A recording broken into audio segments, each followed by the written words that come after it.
श्री गणेशाय नमः। संक्षिप्त पद्म पुराण की कथाएं मैं आपको सुनाऊंगी। कहा जाता है कि पद्म पुराण की कथाओं के श्रवण मात्र से ही हमारे सभी पापों का नाश हो जाता है। दिन भर में जाने अनजाने में हम ना जाने कितनी अनगिनत गलतियां कर बैठते हैं। पता नहीं कितने पाप हमसे हो जाते हैं जो कि नहीं होना चाहिए, जो कि हमारी प्रगति को रोकते हैं। ये जो हमारे से गलतियां होती हैं, जाने अनजाने में जो लोगों को हमसे दुख पहुंचता है, उससे हमारी प्रगति के मार्ग में अवरोध आता है।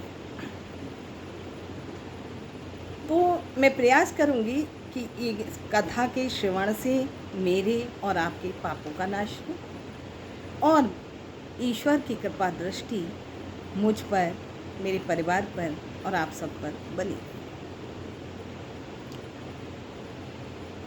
संक्षिप्त पद्म पुराण खंडों में विभक्त है। प्रथम खंड है सृष्टि खंड। सृष्टि खंड में ग्रंथ का उपक्रम तथा इसके स्वरूप का मैं परिचय आपको देना चाहूँगी।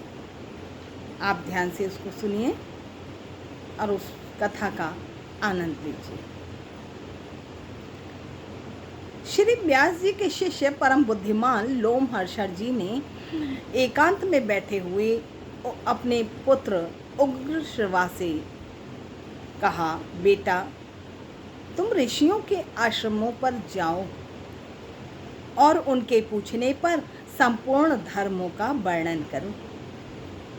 तुमने मुझसे जो संक्षेप में सुना है वह उन्हें विस्तार पूर्वक सुनाओ।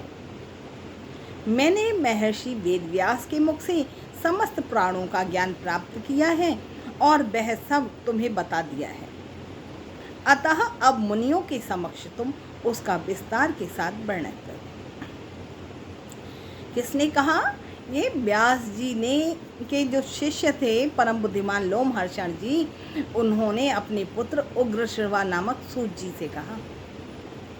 लोमहर्षण जी ने अपने पुत्र उग्रश्रवा नामक सूत से कहा।